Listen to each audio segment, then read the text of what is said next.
Hello, and thank you so much for joining us today. I am Yolanda Makumbe. I'm the owner and founder of YGM Consulting LLC and the founder of Can We Be, which is an organization focused on building economic equity in underserved communities. Today, we have Jamae Lucas with us, and we're so excited to talk about her experience with overcoming financial trauma. So, hello, Jamae. Can you tell us a little bit about yourself? Hi, Ilana. Thank you for having me. My name is Jamae Lucas. As you said, I am the CEO and founder of Quirk LLC. It's a management consultation, and we do creative problem solving, strategy, opportunity vetting. And part of our model, we have a social impact model. We do a lot of mentorship for new entrepreneurs and startups. So similarly to you, just not on the financial side, we just want to help people out in underserved and overlooked communities. Absolutely. So, can you tell me what circumstances occurred that led to you experiencing financial trauma? Absolutely. So one, the pandemic. I think that was like something that everybody really kind of experienced. I was truly blessed at the beginning of the pandemic to have a 9 to 5, and we didn't necessarily get laid off right at the start of that. I had just bought a house. It was actually, I had the complete opposite experience than most people. I was able to have overtime opportunities, have the 1 week on, 1 week off, but still get paid. They would give us lunch, all of this stuff. I had just bought a house. It was a buyer's market back then. Everything was going really well.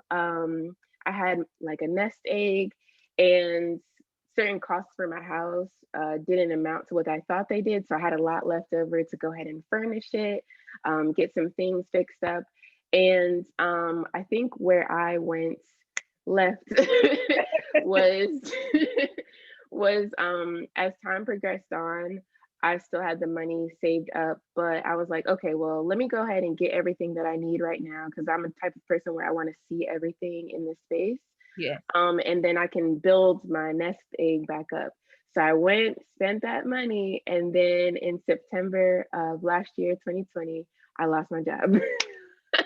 Yeah, so that definitely caused some financial trauma because unfortunately I wasn't eligible for unemployment or any type of assistance. I couldn't even get food benefits because of the restrictions in North Carolina. If you're a student, because I was a student at the time, you have to be working 20 hours a week to get assistance. So yeah, I was really I'm blessed enough to have parents that were able to work some stuff out, and I didn't have to touch my 401k, which was great, but I really set myself up for So, something there. yeah, that's crazy. So, what feelings did you experience? What feelings were you having when you were going through your financial trauma? Um, Honestly, I've experienced this in the past, and it was a completely different experience this time. So usually I panic. Right, right. Yeah, and feel really overwhelmed and frustrated. But I don't know, I had some type of calm to me. I guess I didn't want to freak out and things of that nature. I'm not saying that that never happened. I'm just saying initially, I kind of just took inventory and I was like, okay, well, a week before I lost my job, I had got my business registration papers back. So I was like, okay, well, this can be some streams of income. I guess that's a super point that I want to highlight. One stream of income is not enough. To your Yeah, audience, one stream of income is not enough. yeah, So being able to be like, okay, well, I have a certain skill set, I design, and I have the ability to consult, things of that nature. So how can I use that to, help myself, and then will really help my parents because they were really gracious enough to go ahead and do that for me. I yeah. think another reason I wasn't super freaked out initially was because I got let go at the beginning of the month. So I knew I still had a paycheck coming in the middle of the month, and then I never took vacation. So I had a PTO check at the end of the month. So I knew I was going to be okay and had some time to figure it out. But trust and believe, when I got to the end of September, That's I when the was like, panic set in. exactly. So Yeah. you just kind of figure out what you want to do, but you don't want to spend too much time in that space because it doesn't really help anything. Right. That it really worsens it kind of like amplifies the feelings because like you're feeling it and then like you're really feeling the implications of like, oh my gosh, this is really Right. happening. What actions were you able to take to regain control of your financial situation? Yeah, absolutely. So I know this is not everybody's circumstance. So like I said, I was fortunate enough to have like a month cushion to plan stuff. So I really dive deep into educating myself about what resources were out there for me. Um, I tried every which way to find a loophole around the daggone food benefit thing. Yeah. It didn't work. I Yeah. tried to find every which way around the unemployment benefit thing. That didn't work. So, like I said, I took inventory of the things that I could control. Um, I sat down with my parents, figured out exactly how much my bills were because I'm the type of person I like to try to pay down debt simultaneously while paying my bills. So that's another reason that I didn't necessarily have that nest egg, because I took it and dropped it on the bill. I paid off a credit card, which was great, but then when it was time, I didn't have any money to budget that out. So sitting down with them, talking about, you know, what is the minimum payment for X and doing that minimum payment. And then if I can do a little bit more, then going ahead and doing that when I can. What else did we sit down and do? I looked up different job opportunities, workforce stuff. I looked at grants, just applying for maybe whatever could support my business or myself because a lot was going on. So I guess to answer your question, my initial steps were one, taking inventory of what I could control and what I couldn't control, and then two, doing a whole bunch of resources because there's a lot out there for people. Going to my financial institution, seeing like what they could do for me. A lot of financial institutions will offer financial literacy classes or advisement for free. People connecting with people like you know, seeing what my options were, doing consultations and things of that nature. Awesome. Entrepreneurship. I mean, that's so exciting that you started your own Right. business and because that was a pivot. My quote, my phrase for 2020 was pivot, don't quit. And that's exactly what you did because 2020 threw everybody for a loop. And on Honey. top of experiencing that and then experiencing job loss, I'm sure you were at some point kind of spinning in a circle like, yeah, what is going on here? But you Mhm. really, took that opportunity to put your skills to use. That's really awesome. So what would you have done differently? Would you have done anything differently? Absolutely. And it's funny because now I'm in a position where, so it's 6 months later, I finally have an opportunity with a full time employment, which I'm really excited about and also super nervous. But I'm really planning that money out because, for example, I went to the bank today and I was about to go ahead and take my full months of expenses out of my nest egg to go ahead and pay them. But I was like, no, I don't need to do that. Let me take exactly what I need. And then I will, reimburse myself as I get paychecks in and things of that nature. So I do plan on sitting down with my parents and maybe some financial consultant, maybe you, and trying to figure out what's the best method. I really want to focus on building that nest egg up, keeping a threshold, Yes. because usually in my mind, I'm like, okay, I want to keep this much money in here. But then when you start seeing like $5,000 just sitting. You're like, well, I could pay off my car. Yeah. So Things happen. Yeah. Yeah. exactly. So I think honestly just being patient, that's something I really need to work on, even though I know that I could pay my car off right now, for example. I know I could also wait 4 months and also be done, which is not that far away. Right. So the first step that I did take was I opened up another bank account and I had them, and this is just for me, I mean, your audience can modify it, but I Mhm. had them remove it from my card so Yes. that I couldn't see it on ATMs, I couldn't see it anywhere.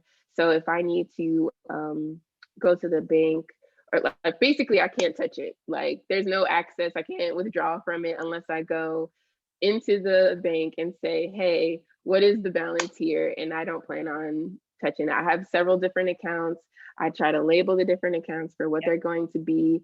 So there's Yep. a rainy day fund, it's going to be a nest egg fund, and then like a saving for things that I want to do fund. Yes. And it, compartmentalizing those things, it helps really to create some organization around your money. Whereas Right. if you leave it all there, it looks like a lot of money. And in reality, those things are allocated towards something already. So to create those different accounts is really smart because you now know, okay, well, if I have this fund money over here, well, once that fund money goes low, I can't just keep spending because it's in with this account where the money is. Right. That account is low. So I now have to change my habits about, what I'm doing with my fund money.